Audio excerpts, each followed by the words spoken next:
Opening credits. Vampire Cop. Big Beautiful Woman, Paranormal Romance. By Selina Coffey. Auto-narrated, using Google technology. Chapter 1. Stacy Collins looked into the mirror over her bathroom sink and studied the features that stared back at her. A chinless face, hidden beneath a layer of fat. Even her nose was almost hidden within the depths of the prison she had created for herself.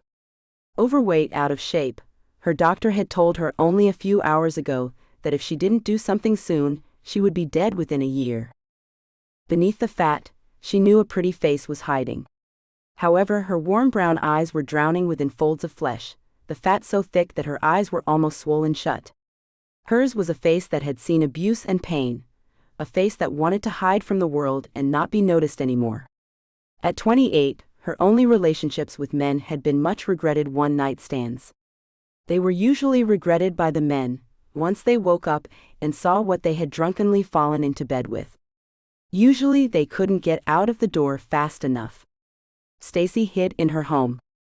In her body, people did not notice her, and she liked that just fine. Huffing as she moved from the sink to retrieve her mobile in the kitchen, she passed empty takeaway boxes that fell over unnoticed, blending in with the litter on the floor. Stacy would have a cleaner come in at the end of the week, and the boxes and other debris would all disappear. Stacy lived in her own world now, one where her father's fists no longer existed. But the words, the memories still tormented her.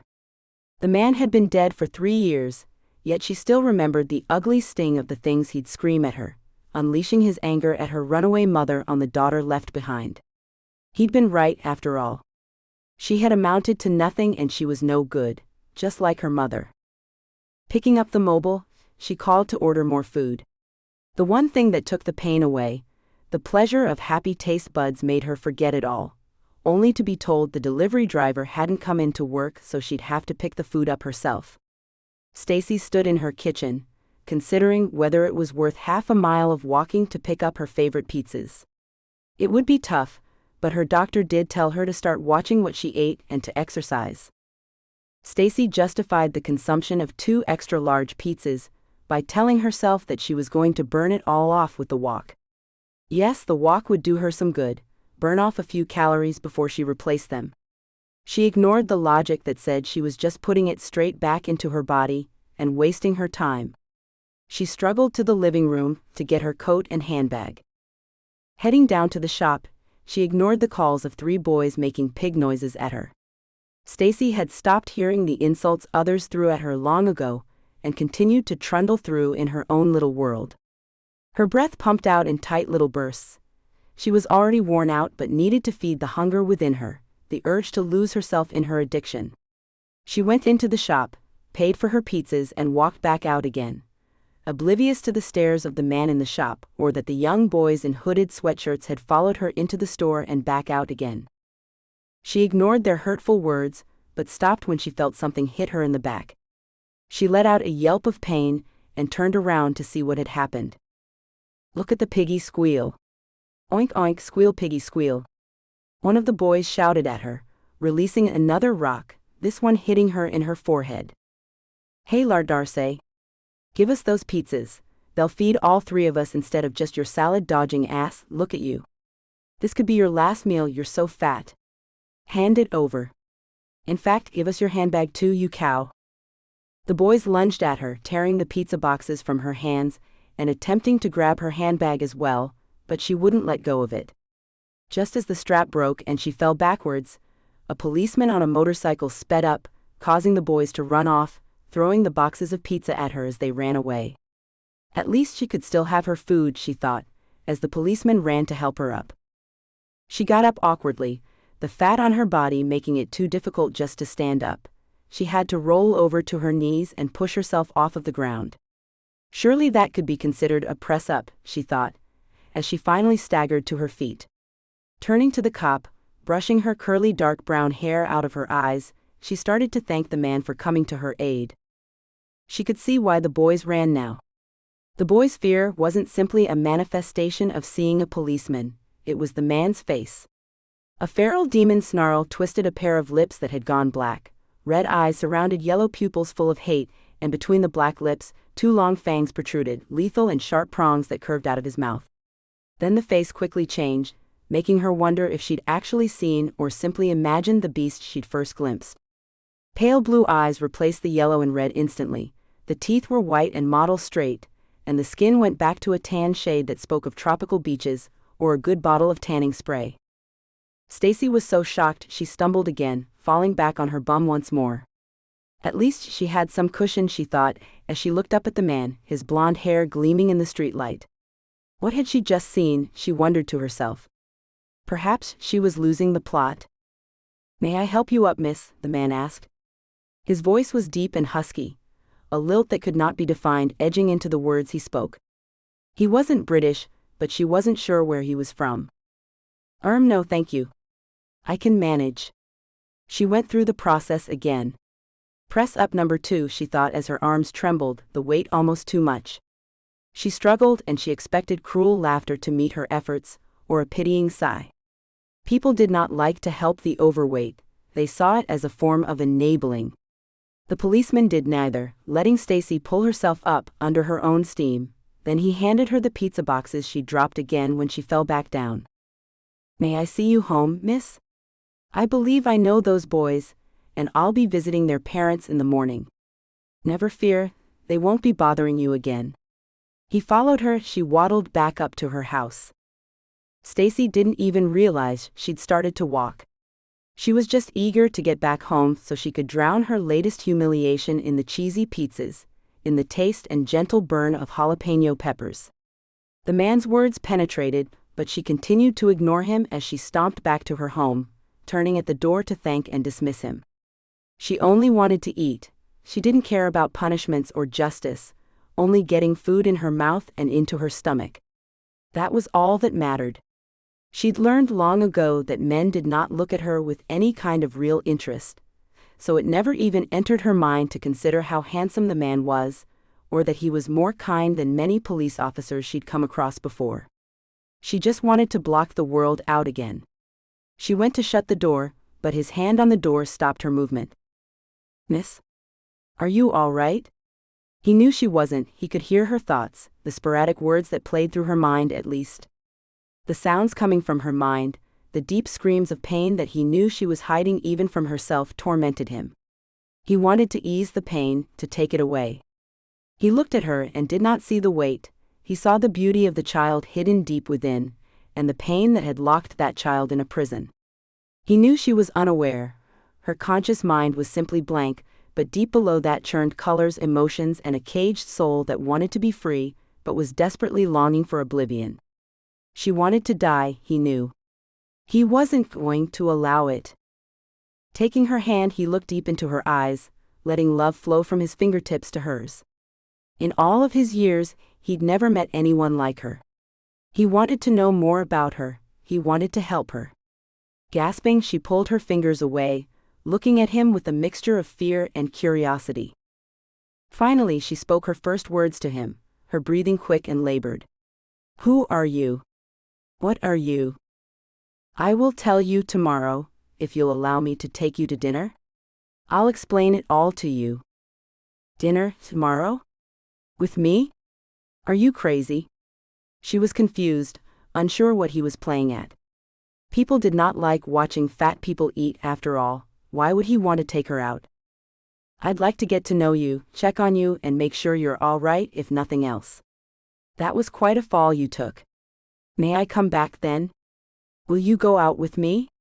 He let a note of pleading come through, wanting her to agree. I suppose you can come round if you'd like, but I don't really go out much. You could come back and we could order in, perhaps." "I'm not sure. We'll have to see. Come back tomorrow." "All right, what time?" "Around 6, I should think." "I don't work tomorrow, is that too late?" He knew it likely wouldn't be. It was after midnight now, so she wasn't an early riser. "Well, yes, that's fine. I'll see you then." Stacy closed the door, quickly waddling away, not sure exactly what had just happened. She set the pizza on an ottoman in front of her chair, saw that one of her favorite programs was on, and opened the boxes. The pizzas were smeared all over the box. The cheese was now cold and congealed, peppers and chicken no longer part of the mess that she now could not bring herself to eat. She looked at the pizzas, thinking about the events she'd just been through, and pushed it all away. Perhaps it was time to make a change. Taking the pizza boxes to the kitchen, she threw them in the bin. She then started cleaning the kitchen. She couldn't stop once she'd started, and ended up scrubbing everywhere, even going so far as to get down on her hands and knees to scrub the floor once she realized she couldn't find a mop. She cleaned until the room gleamed, then sat down at the kitchen table. She pulled out some paper and started making lists, writing deep into the night, turning the television over to a music channel. She made lists of everything she ate in the day, health problems she was facing, and ways she could change both. Stacy kept the darkness in her brain at bay, humming along with the song that was on, a little smile playing across her lips as she wrote. For the first time in years, she felt truly content. She realized she hadn't been hungry at all when she went for those pizzas. Maybe it was time for a change. Chapter 2. A knock on the door roused Stacy from her cleaning frenzy, and she went to answer it. She had no other family, no friends, and wasn't expecting anyone, so she was surprised to see the policeman standing there. She didn't think he'd really show up, yet he had. Looking up at him, he was much taller than she was. She couldn't keep the shock from showing. "You actually showed up," she repeated her thoughts aloud. "Well, I said I would, so here I am." "May I come in?" he asked, offering her the flowers in his hand and bottle of wine. "Oh, yes. Please do. May I take your coat for you?" The formality of her question sounded silly to her. Yet she didn't know the man, she didn't even know his name. "All right, I forgot, we've not introduced ourselves, have we?" He knew her name, he'd caught it in her thoughts, but she didn't know his. Walking into her home, he turned back around to her. "I'm John Andrews, at your service," he said with a rueful bow. "Stacy Collins, pleased to meet you." She held her hand out, expecting him to shake it. He did, but his touch lingered, one of his fingers rubbing her palm. She felt a shiver of electricity in the trail of his finger, an awareness of another human being like she'd never felt before in her life. Stacy had mostly put the events of last night out of her mind, another coping mechanism, but as the electricity flowed up her arm she remembered. Looking at him, she couldn't see any hint of the demon she'd seen there last night. Perhaps it was only a trick of the light. Pointing at a seat, she waddled back to her own recliner and plopped down. There was nothing delicate about the way she moved, she thought to herself, feeling defiant about the weight still, but acknowledging that it was her own defensiveness that produced the thought. John hadn't actually said anything. "Do you want to order food now, or do you want to wait? Or we could go out." He'd like to get her out of the house if he could. "No, people stare too much when I go out. What would you like to have? There are quite a few places that deliver now." She handed him a list of menus she had in the pocket of her chair. She was determined that she was going to start eating better, but she didn't know how to cook anything healthy, and the takeaway menus were for all unhealthy foods. "Well, this place, it's Italian. I know their menu. Would you like me to order for us since you may not know it?" He'd heard her thoughts and almost let on, but he brushed it aside. She was so shocked at his words that he thought he could get away with it. "Oh yes, that would be nice." Not sure what she was going to end up with, Stacy moved through into the kitchen, getting her bottle opener out to pull the cork from the wine glass. She set plates on the table and silverware, looking at the glasses she'd set out for the wine. Should she have wine? She didn't know this man, and there was something very strange happening here. She'd only sip it.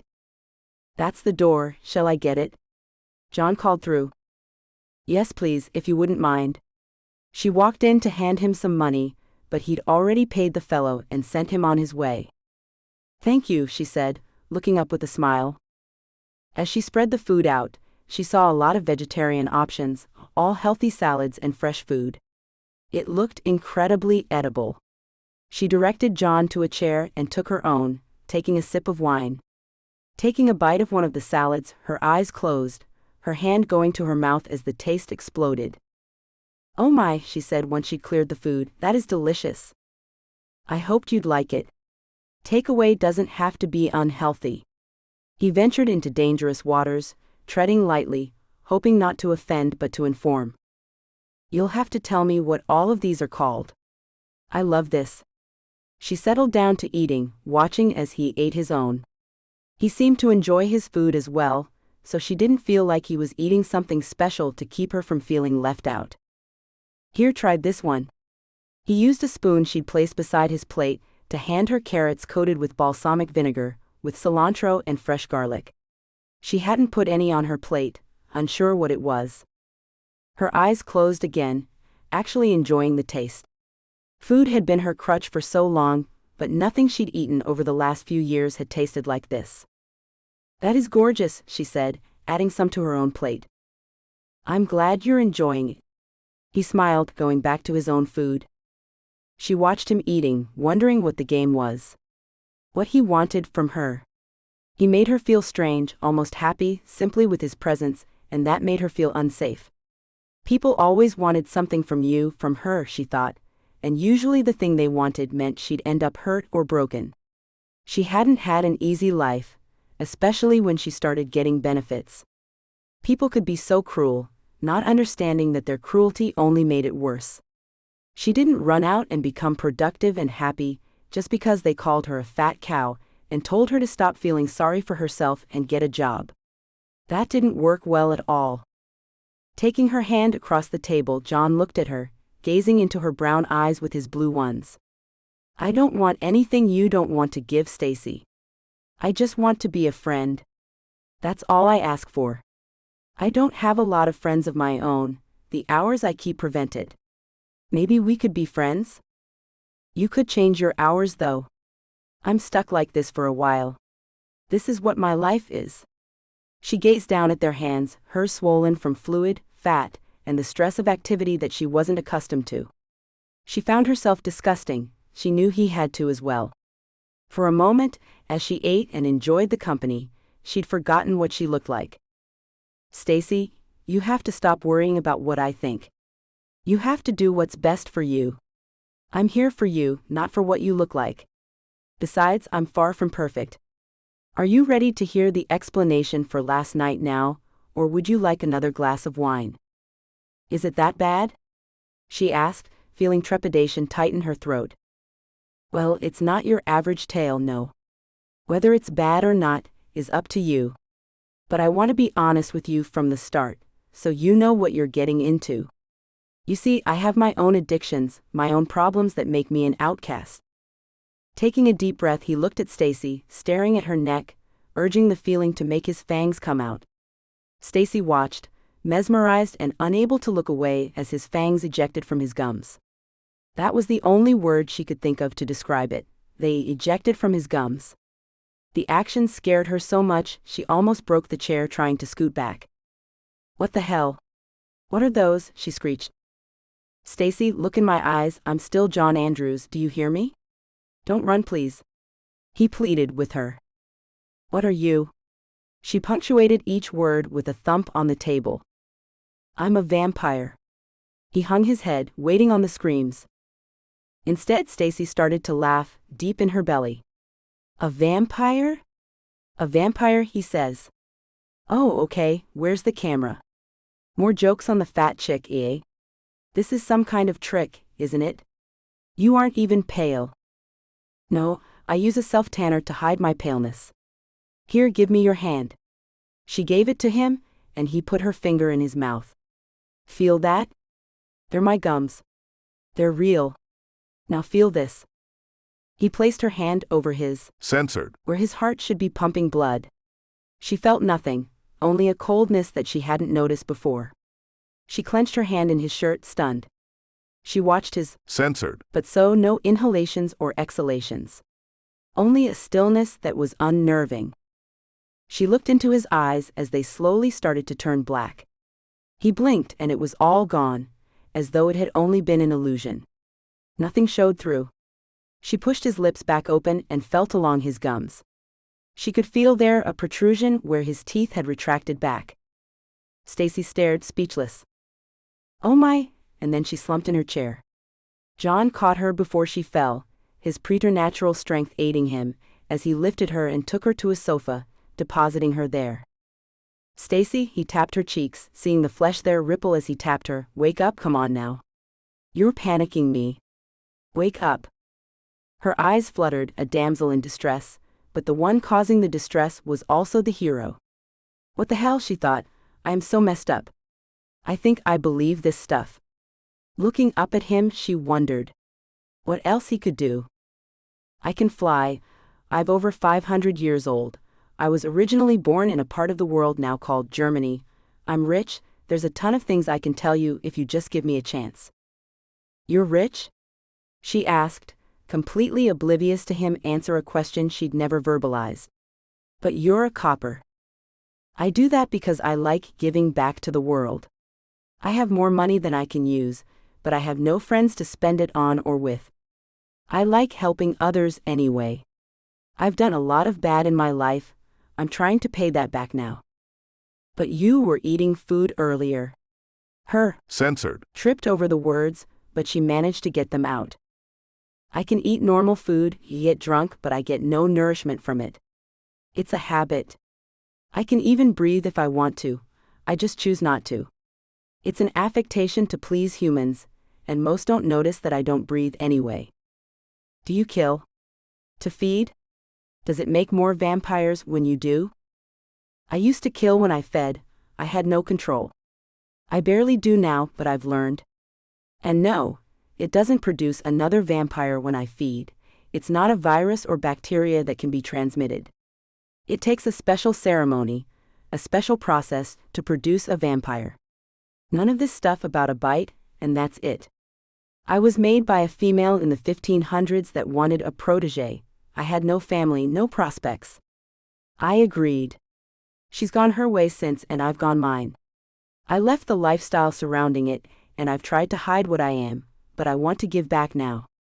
That's why I'm here. I can sense something in you, a need, a calling that won't leave me in peace. I need to be here for you.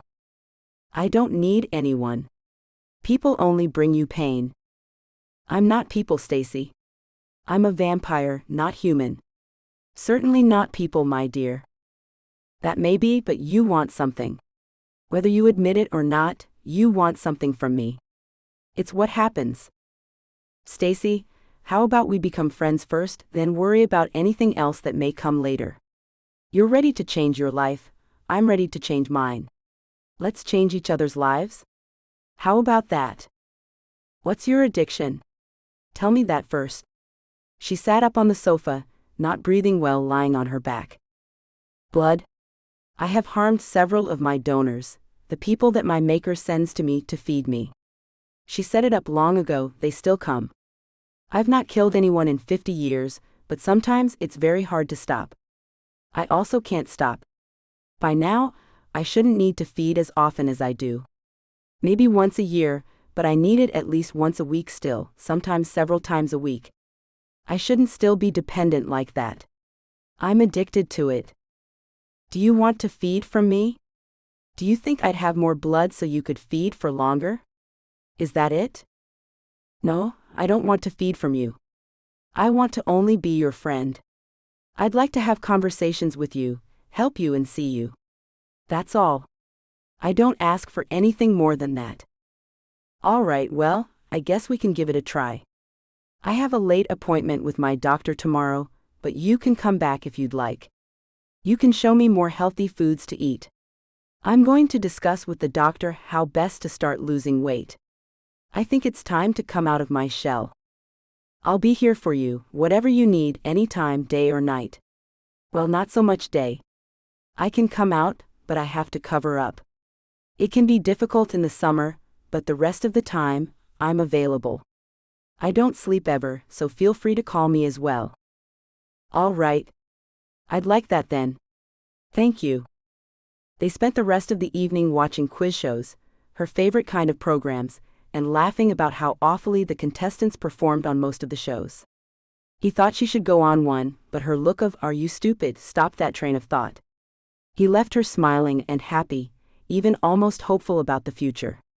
She didn't feel so alone, but she still held back, just a little, not quite prepared to give up her shell entirely yet. Chapter 3. Over the next few months, Stacy began to lose weight. A dramatic amount, as she poured her attentions into learning about nutrition and exercise. But she did not seek treatment for the abuse she'd endured as a child. She thought she could deal with that on her own, without input from anyone else. She didn't even tell John about the nightmares that plagued her, the darkness she hid deep within her soul, though he saw it.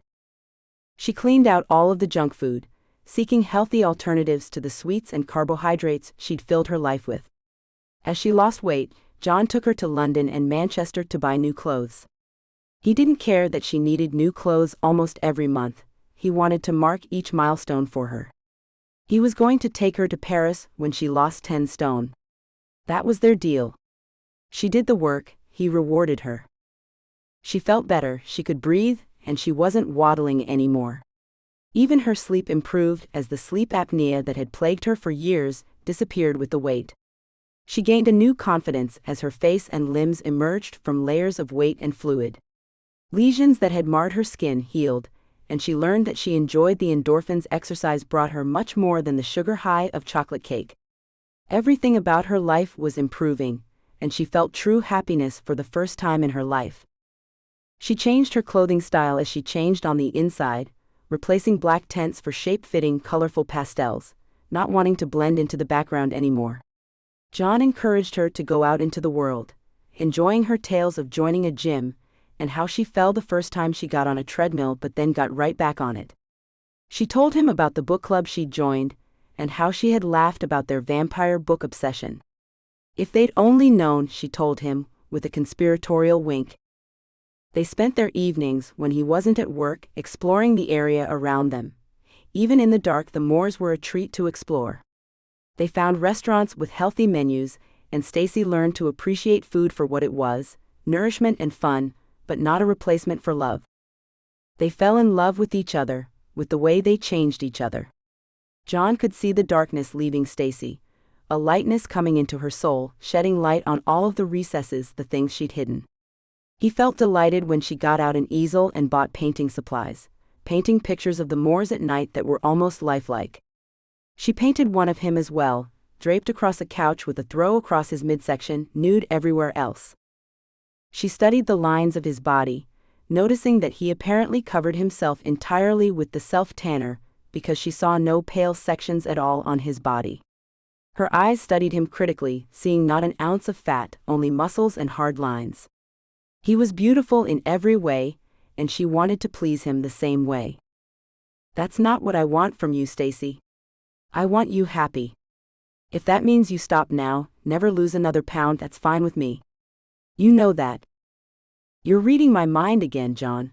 I thought we talked about that," she said, tapping the painting with her paintbrush. "We did, but sometimes it comes through anyway. I can't always stop it, you know that. But I do think you're beautiful now. I love the curves you have, the beauty of your cheeks, rounded and full, not blades that look like they could cut glass and not hidden away anymore. The flesh on your cheeks now is a healthy glow, not from overexertion. You are beautiful, darling, and I love you. All of you." Stacy stopped cold, the brush skittering across the painting, a burgundy stripe now marring the throw he had over his hips. She stepped out from behind the easel, looking at him. She crooked an eyebrow questioningly, and then stepped back to the painting, needing a moment. "You love me?" she asked him. "Yes, I do.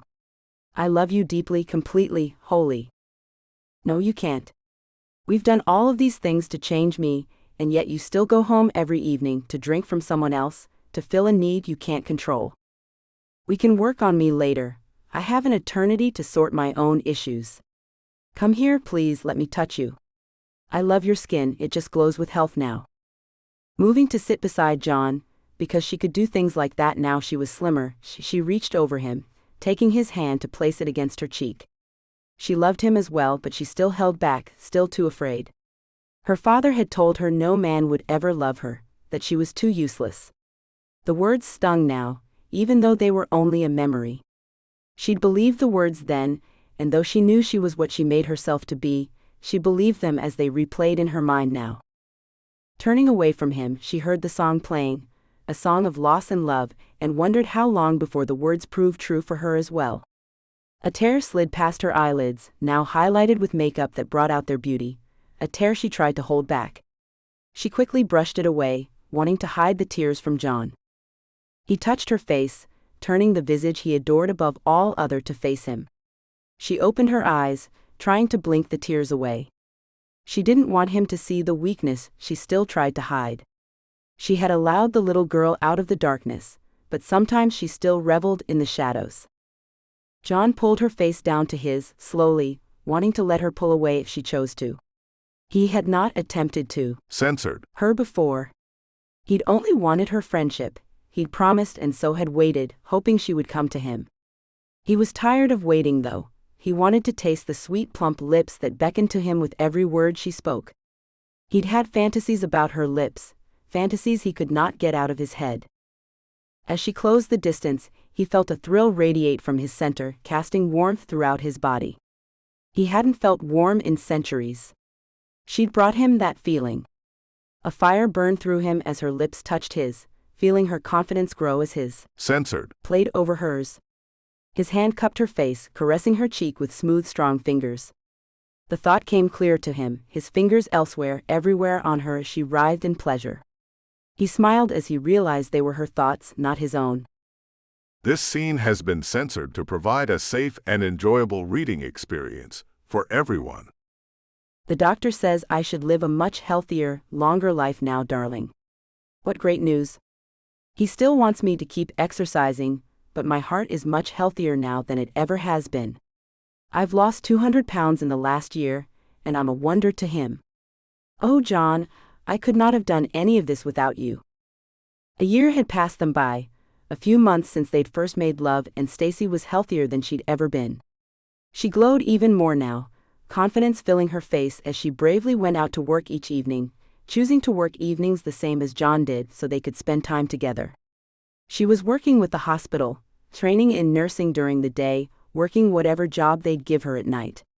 She was so happy she was almost giddy some days. John was happy for her, but he was pulling away just as she had feared he would. She was hoping the news would cheer him, bring him back to her. She could see by his distant look that the ploy had not worked. Darling, you have to tell me what's wrong. I can't go on like this. You are jeopardizing our relationship now, and I simply won't have it. A year ago I would have just let you walk about, but you, us, mean more to me than anything. I can't afford to lose you, so please, tell me what's wrong. Have I been too successful at this? Have I surpassed your expectations and become too confident? She looked in the mirror on her bedroom door, studying herself.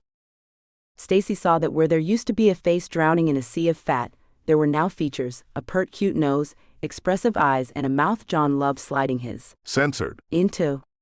Her body had thinned down, becoming curvy and sexy, not protruding and bulbous. She actually had an ass now, she could see, not just two huge lumps hanging below her back. Her hair was straight now, cared for, and hung down her back. She looked good and she knew it, but she wasn't conceited now, only confident. Maybe he didn't see it that way though. It's not you, Stacy, John spoke, a strangled sob escaping his throat. Oh she thought, he's going to cry, this is serious. What's wrong, John? Tell me, she demanded. I need your blood. My donors have disappeared, and I need your blood. You're the only person I know that would allow me to drink from them and not freak out. He'd never asked before, though she was curious to find out what it felt like. I don't know if my maker called them home, or if something has happened to them, but I've not had blood in 3 weeks now. I'm getting desperate, or I wouldn't ask. Oh, she said and walked away to the living room, needing space to think. Chapter 4. Stacy sat on the couch, her hair pulled to one side as John moved up behind her. She felt him there, his hands on her arms, his lips brushing against her neck, reaching over her shoulder to censored jawline. I'll try to make this not hurt. It can sometimes. It's different each time, for each person. I'll only take what I need to get by. I promise. I will not hurt you. She felt his fangs pierce her skin, drawing deep into her neck to bring her blood to the surface. His censored licked at the drops that spilled, but most of the blood went through his teeth straight to his heart. The only time it ever beat was when he ate, the organ waking up long enough to pump the vital liquid throughout his body. His censored stiffened against her ass. The experience was sometimes censored for him. With Stacy, it was an overpowering urge that he fought to control. Her blood was like pure raw. censored To him, invigorating and thrilling. The blood filled him with pleasure as he ground against her ass. He was going to have to get inside of her. He moved his mouth, releasing her neck as he moved. "Stacy?" he asked, murmured against her neck. She hummed back, lost in the euphoric feeling he created for her. "May I F you, darling? I need you," he whispered urgently. Yes, please do." He moved around her, quickly removing both of their clothes and pulling her beneath him on her knees as he sank his fangs into her neck again. She moved against him, meeting his quick, censored with joy and pleasure, hearing his thoughts for the first time. She knew he loved her now. She could feel what he felt as he read her thoughts in unison, a confusing jumble of emotions. They were aware of each other's minds invading their own. They felt the mingling. Stacy could taste her own blood in her mouth as he tasted her. She could feel her own, censored from his point of view, and he experienced his own, censored feeling the sensations that Stacy felt. John moved to manipulate her clit, knowing that would send her flying as his other hand manipulated her, censored stopping his censored for a moment as she took over the movements. He let her build them up, his teeth still attached to her neck, loath to stop their fusion. She lost herself, felt him feeding from her and the fulfillment he gained from that. Their release, the cataclysm that sent them into darkness, was surprising, coming quickly and without a warning. They flew into the heavens, to join the stars as specks of dust, and fell back to heaven lost in rapture. John came to his senses first and realized that Stacy was not moving. "Stacy," he called her name, shaking her shoulder. She fell from the couch, her body lifeless and empty of thought. He checked her pulse and felt only a faint movement there, barely anything like a heartbeat. "Stacy, no, I'm sorry baby, don't give up yet, hang on." He sealed the bite mark with his saliva, bit down on his wrist and held it to her mouth. He may not be able to turn her into a vampire this way, but he could heal her, he could bring her back from the brink. From far away Stacy could hear John calling her, but she was so lost in the clouds, in the warm comfort of the darkness, that she did not want to leave it just yet. In her own world, dying but not knowing it, Stacy had to make a choice. It did not matter what John did now, and Stacy had to decide. That's what the voice had told her anyway. Searching, she looked for the voice and found a light. She floated towards it, asking what the voice wanted. "I want you to join us here, Stacy. If you go back, you'll be the same as John, or you can come here into the abyss with us." "What is this place? Who are you?" "I am the universe, the world, the global conscious if you will. I am the oneness. I am all of us, and this is the nothing we go to when we die. There is no pain here, no tears or grief or pain. Only nothing. Are you ready for that?" "What do you mean, I'll be like John?" she asked the oneness. "You'll be a vampire, you'll wander the earth. Eventually you'll die, but it will be millennia from now. You'll see history rise and fall, empires come and go. Or you can make another choice, a choice you'll have to make for John. That is, I can send you back, but I can also take his gift from him. His greed has overruled him. He should be fine now, that's why we took his donors away. He has you and he's happy, but still his greed for blood does not end." "Shouldn't this be his choice?" she asked. "It will be whatever choice you make, because this is also his punishment. He was not careful with that he loved most. He abused you and has almost taken your life. It's your choice to make now, Stacy. Can you trust him or do you want to punish him?" The oneness asked. "I can trust him, this was my mistake as well, not only his." "Then you'll be vampire too. That is your choice?" "If that's what it takes, then yes." She woke up in her bed, a feeling of cold filling her body like she'd never felt before. Was it only a dream? Something was missing though, she knew something was different. She listened, she felt, and finally she realized it was the absence of her heartbeat that was so strange. Stacy screamed, sitting up and running to the bathroom. She was pale, white as a ghost, no color showing at all on her body. "John?" she screamed again. "John? What have they done to me?" John ran into the bathroom from the kitchen, looking at her in dread. He'd stopped dead in his tracks when he saw her face, the paleness of her skin. "No. No, they can't do this. They can't punish you for my mistake. They can't." "It seems they have, darling." "What now?" She looked at him, trust in her eyes, hope that broke his heart. "I can't fix it. I simply can't. This is your life now." As he spoke, she remembered the words from her dream.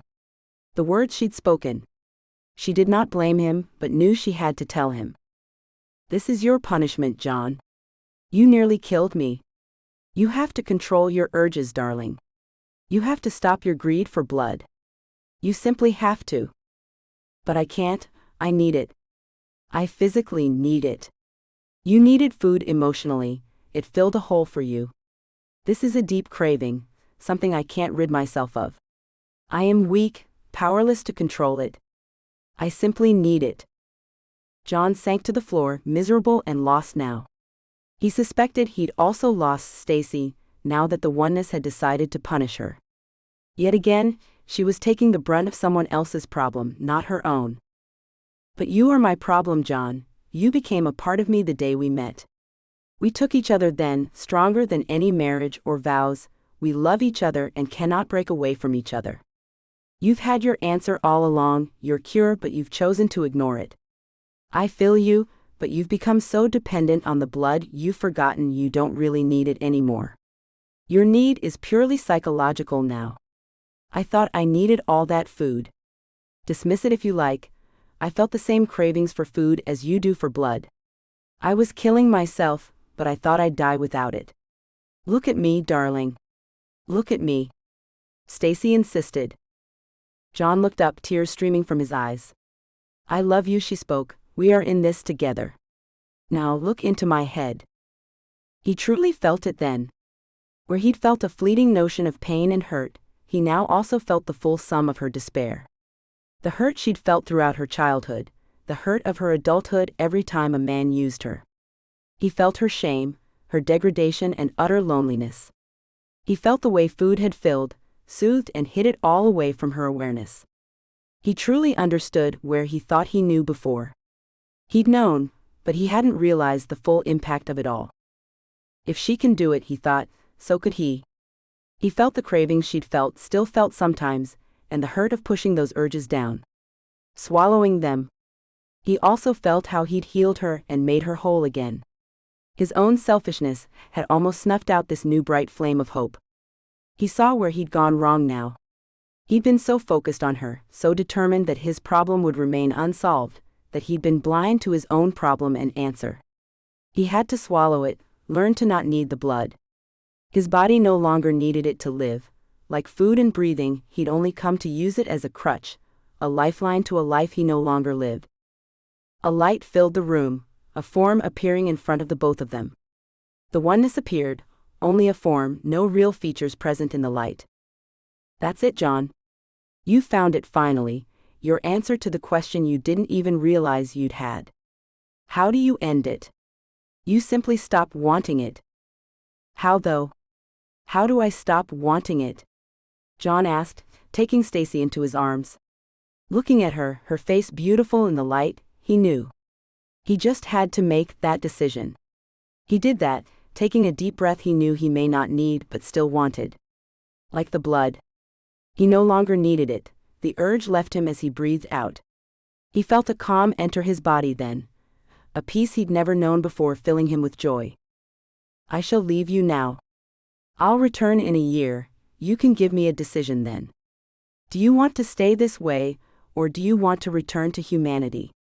It will be your choice, each of you. Your choice cannot be unmade, so think on it long and hard. I'll see you before you know it." The oneness disappeared then, leaving them to their thoughts. They huddled on the bed, lost in each other and in their own thoughts. "What do we do?" Stacy asked. Well, I think we quit our jobs. I have enough money for both of us. We should travel. See what the world has to offer us, if we want to spend an eternity walking it, or if we want to find our way into the obscurity of normal humanity. John told her, pulling her close to smell her hair now that she was with him, almost alive again. I think that's a really good idea, the best one for both of us, for now. You've lived a lot longer than me. I can't make a decision without knowing what the world actually has to offer, can I? She cuddled close to him, running her fingers over his back. We can do whatever you like, my darling. We have all the time in the world, either way we choose. We can grow old together, or we can spend eternity looking like we're in our late 20s. Personally, I am fine with either one, whatever you'd like. As long as I have you, I'll go anywhere, do anything, and live however you want to. What about children? Do you want children? Stacy asked. No, not really. The world is a hard place for children, don't you think? And if we were to have children, I'd rather adopt one that needs us. John told her. I'm the same. I wouldn't want to subject a child to my own fate, and I'm not sure I could raise one. We'll see what happens though, all right? We may change our minds later. For now, I love you and I want my life to be with you, about you and around you. Where you go, I go, that's just how it's going to be. You're stuck with me now. All right, well, hopefully you'll be sent a donor because you will need blood the first 50 years or so. After that, you should just stop needing it. You'll also start to notice your flesh heals. You'll become even healthier even though your heart isn't beating at all now. It's a miracle, but it's a curse. Hopefully you won't live to regret it. We'll make the choice when the time comes. For now, let's find where we want to go first. I promised you Paris, didn't I? That will have to be our first stop. Let's get those tickets booked. I love you, darling, and I'm sorry this has happened, but it looks like it had to. I'm just glad you don't hate me. John censored her nose, picking up her laptop as he did. I love you too, John. Thank you for pulling me out of the darkness. I am thankful for you every day. Now you're getting first-class tickets, right? I've never flown first class. Their voices trailed off, the oneness finally leaving them to their night as it flew back to the sky, settling there to watch over the humans that walked the earth, unaware that their own choices were what mattered most. They had to choose to live or die, and sometimes knowing that was the hardest thing of all to know. For now, John and Stacy were happy, laughing as they ran for their coats and John's motorcycle keys. They were leaving on the next flight, 2 hours from now, straight to Paris. No bags, no clothes, no cares in the world. Only their passports, bank cards, and their love for each other. The only items they needed to take with them. Thank you for reading my book. If you like this story, I think you'll enjoy my book Barely Wolf. A big favor to ask. I would really love it if you could take a few seconds to leave me a review. Thank you so much in advance. About the author. Selina Coffey is a romance writer who lives happily in London with her husband and son. She is a hopeless romantic who grew up always believing in love, and she is not ashamed to admit this. It is this belief that makes her so passionate about writing crazy love stories. A stereotypical girly girl, she loves shopping. So whenever she gets a chance and the spare cash, you will probably find her browsing online for the next pair of shoes to add to her collection. You can find her online at www.selinacoffey.com. Contact her at hello@selinacoffey.com. Closing credits. This has been Vampire Cop. Written by Selina Coffey. Auto-narrated using Google technology. Copyright 2024 by Lovey Books Limited. Production copyright 2024 by Lovey Books Limited.